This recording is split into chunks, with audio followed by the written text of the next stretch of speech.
A very good day to you. I'm Hank Gross, Mid-HudsonNews.com. It's Wednesday, January 24th. The news today brought to you by the Galleria at Crystal Run.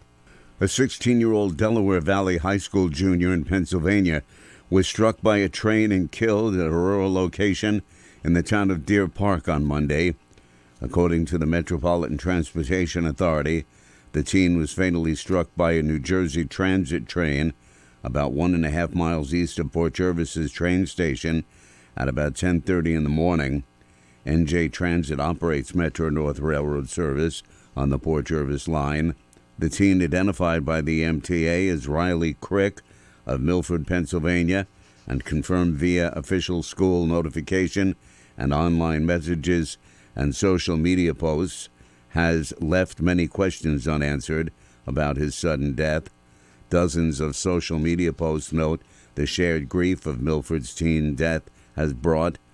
Content expresses Crick's death as sudden, completely unexpected, and carrying grief shared by his close-knit family, friends, classmates, and church, youth, school, and community groups. Some 75 Cornwall residents filled the town council chambers Tuesday night to voice their opposition to a treetop warehouse project proposal. The project calls for building 5 warehouses on nearly 200 acres along Route 9W in Cornwall. While some of the participants had spoken at a public hearing January 17th, many others took advantage of the meeting to add their voices in opposition to the project. Jerry Brower, who lives on Stately Oaks that borders the site, said that federal funds are available to create other uses for the property. Federal government, there is a bill right now pending in the Senate to provide for the Hudson Highlands for $10 million to help protect land. There's also one in New York State, a bond act of multi-billion dollars for the same purpose. And there's an EPA fund similarly from the Fed that's also there for the taking. Woodbury Mayor Andrew Giacomazza spoke about the project. He said Cornwall's a beautiful town with lots of open space. He urged the Cornwall Board not to let it become a Woodbury buried in traffic and construction projects. Justin Rodriguez, an assistant to the Orange County executive, has filed a federal lawsuit against his former supervisor, Deputy Orange County Executive Harold Poore, for religious and national origin ethnicity discrimination in violation of U.S. and state statutes. The lawsuit follows a county investigation conducted by an outside law firm that found Poore violated the county's policy against discrimination and harassment in the workplace. Rodriguez had filed the county complaint in June 2022, and it was determined to be founded in August of that year. Was removed as the direct supervisor of Rodriguez as a result, but the two men still work together in county government. Rodriguez has a Jewish mother and his father is of Puerto Rican descent.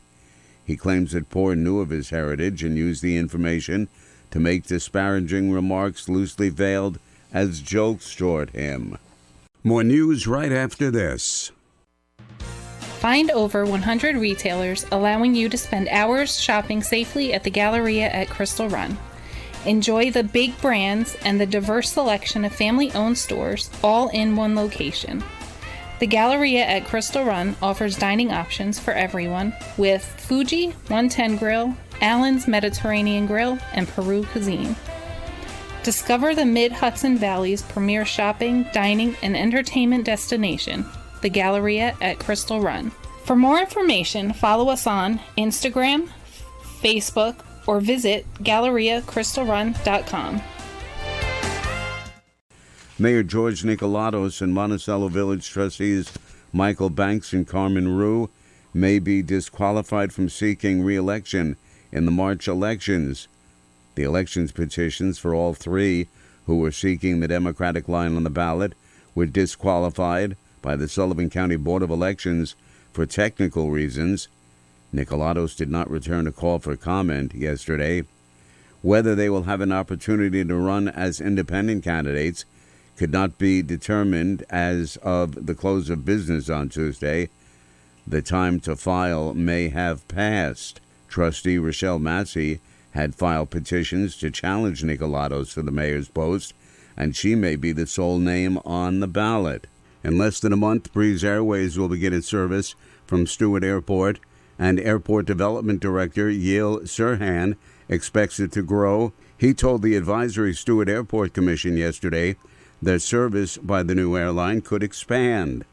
As bookings grow, they plan on adding frequency in those markets and adding additional markets out of Stewart. The airline will commence twice weekly flights to Orlando on February 15th and twice weekly flights to Charleston on February 16th. Stewart's domestic passenger traffic declined significantly since Frontier Airlines pulled out of the market in mid-year 2023. The last of 4 black Muslim men who were sent to federal prison for allegedly plotting to shoot down military planes at the Stewart Air National Guard base and blow up Jewish institutions in the Bronx in 2010 were not terrorists, as the federal government has alleged. That assessment from Imam Dr. Salahuddin Mohammed, the spiritual leader who took up their cause when they were arrested in Newburgh. The last of the 4 men is being released from federal prison after a judge said they were duped by a bad government informant. The imam says he knew from the start the men had been set up by the feds. The government radicalized them.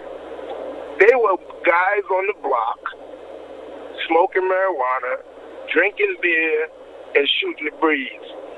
And they had their terrible informant come in and get these guys, promise these guys so much, and they got caught up in that situation. The imam says the 4 were, in his words, stupid enough to go for that. I'm Hank Gross, MidHudsonNews.com. The news today brought to you by the Galleria at Crystal Run.